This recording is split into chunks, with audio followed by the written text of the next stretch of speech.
नमस्कार, मैं हूं विकास चंद्र। बिहार में बीजेपी ने अपने सहयोगी दलों के साथ सीटों के समझौते का ऐलान कर दिया।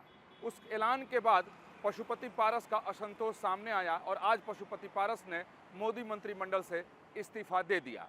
अब इसे कई तरह से देखा जा रहा है, लेकिन पशुपति पारस ने इस बात की घोषणा नहीं की कि वो एनडीए से बाहर जा रहे हैं, वो अकेले चुनावी मैदान में उतरेंगे या किसी के साथ गठबंधन में शामिल होंगे। सिर्फ इस्तीफे की उन्होंने घोषणा की। लिहाजा राजनीतिक तौर पर कई तरह की चर्चाएं अभी भी चल रही हैं और बीजेपी की अगर बात करें तो बीजेपी के सूत्र ये बताते हैं कि जब सीटों के समझौते को लेकर बात चल रही थी तो पशुपति पारस हाजीपुर सीट को लेकर अड़े थे। आपको बता दूं कि रामविलास पासवान के निधन के बाद जो लोक जनशक्ति पार्टी थी उसमें बंटवारा हो गया। पशुपति पारस 5 सांसदों के साथ अलग हो गए, उन्होंने अपना एक अलग गुट बना लिया और चिराग पासवान अलग थलग अकेले पड़ गए। तो उन्होंने भी एलजेपी पासवान गुट अपनी पार्टी बना ली और लगातार वो सक्रिय रहे। और चिराग पासवान की खूबी ये रही कि वो लगातार बीजेपी के संपर्क में रहे, प्रधानमंत्री नरेंद्र मोदी के संपर्क में रहे। हालांकि चाचा और भतीजे में तल्खी कभी ख़त्म नहीं हुई, लेकिन वो तल्खी सबसे ज़्यादा बढ़ी जब सीटों के समझौते को लेकर बातचीत आगे बढ़ी, सीटों के बंटवारे को लेकर जब फार्मूला तय होने लगा तो कई तरह की समस्याएं आई और यही वजह थी कि बीजेपी को भी काफ़ी परेशानी उठानी पड़ी और लगातार बैठकों का दौर दिल्ली में भी और पटना में भी चलता रहा। समझौते की कोशिश बीजेपी की तरफ से होती रही। बीजेपी ने यहाँ तक कोशिश की कि चाचा और भतीजे के झगड़े को ख़त्म करा दिया जाए और फिर से एलजेपी एक हो जाए, यानी 2 धड़े में जो एलजेपी बटी हुई है वो एक हो जाए ताकि सीटों के समझौते में परेशानी न आए। लेकिन पशुपति पारस हाजीपुर सीट को लेकर के अड़े थे, खगड़िया की सीट को लेकर अड़े थे, समस्तीपुर की सीट को लेकर अड़े हुए थे। लिहाजा चिराग पासवान मानने को तैयार नहीं हुए। पशुपति पारस का कहना था कि वो हाजीपुर सीट से चुनाव लड़ेंगे ही लड़ेंगे, जबकि चिराग पासवान का कहना था कि वो उनकी पिता की परंपरागत सीट है, लिहाजा उस पर अधिकार उनका बनता है और वो हाजीपुर सीट किसी भी कीमत पर नहीं छोड़ेंगे। इसको लेकर बिहार के नेताओं के साथ बीजेपी नेताओं की लंबी बैठक होती रही ताकि सीटों का समझौता हो जाए। अंततः सीटों का समझौता हुआ।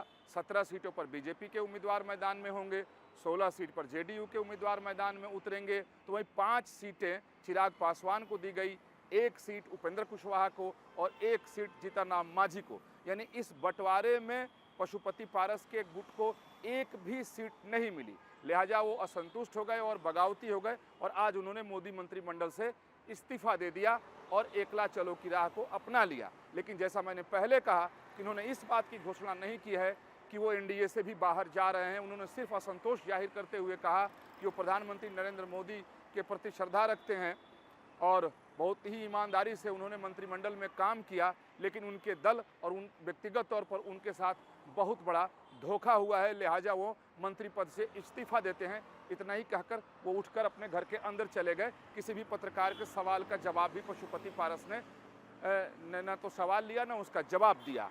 यानी बहुत बातों पर पर्दा अभी भी है, लेकिन अटकलें कई तरह की लगाई जा रही हैं और कुछ बातें छन छन कर बाहर भी आ रही हैं कि जब ये बातचीत चल रही थी तब बीजेपी ने उनको संतुष्ट करने की कोशिश की थी कि ये पशुपति पारस को राज्यसभा की सीट दे दी जाएगी और बाकी जो उनके साथ के लोग हैं उसको एकोमोडेट करने की कोशिश की जाएगी, लेकिन शायद बात नहीं बनी। अब जानकारी ये आ रही है कि शायद आरजेडी के साथ बिहार में हाथ मिलाकर पशुपति पारस मैदान में उतर सकते हैं और इस जिद पे अड़े हुए हैं कि वो हाजीपुर लड़ेंगे ही। तो हाजीपुर की लड़ाई बड़ी दिलचस्प हो जाएगी अगर पशुपति पारस भी हाजीपुर से चुनाव लड़ते हैं और चिराग पासवान कहते हैं कि उनके पिता की सीट है और वो परंपरागत सीट रही है, लिहाजा उनका अधिकार उसके ऊपर है। तो चाचा भतीजा आमने सामने हाजीपुर सीट पर होंगे।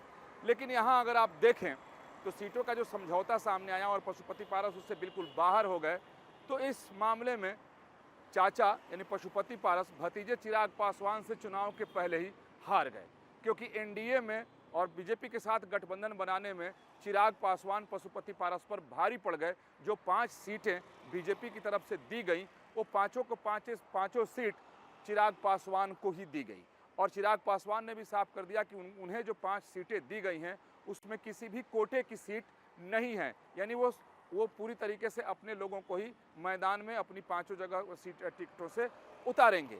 अब इसको लेकर के खींचतान बढ़ी है। ये पहला अवसर है लोकसभा चुनाव 2024 के पहले कि असंतुष्ट होकर मोदी मंत्रिमंडल के किसी मंत्री ने इस्तीफा दे दिया है और इस्तीफा दे करके वो अपनी राह तलाशने लगे हैं।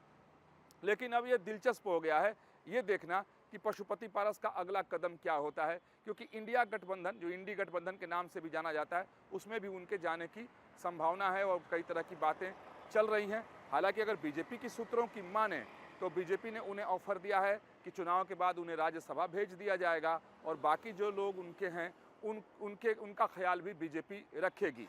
लेकिन शायद पशुपति पारस इससे संतुष्ट नहीं हुए, तो अब चिराग पासवान के साथ बीजेपी चुनावी मैदान में बिहार की होगी। लेकिन पशुपति पारस अब अलग हैं, अब वो किस तरह चुनाव लड़ेंगे इसके लिए थोड़ा सा इंतजार करना पड़ेगा। लेकिन आज पशुपति पारस ने मोदी मंत्रिमंडल से इस्तीफा दे करके अपने असंतोष को जाहिर कर दिया है। वीडियो जर्नलिस्ट जयराम यादव के साथ विकास चंद्र, न्यूज़ नेशन, दिल्ली।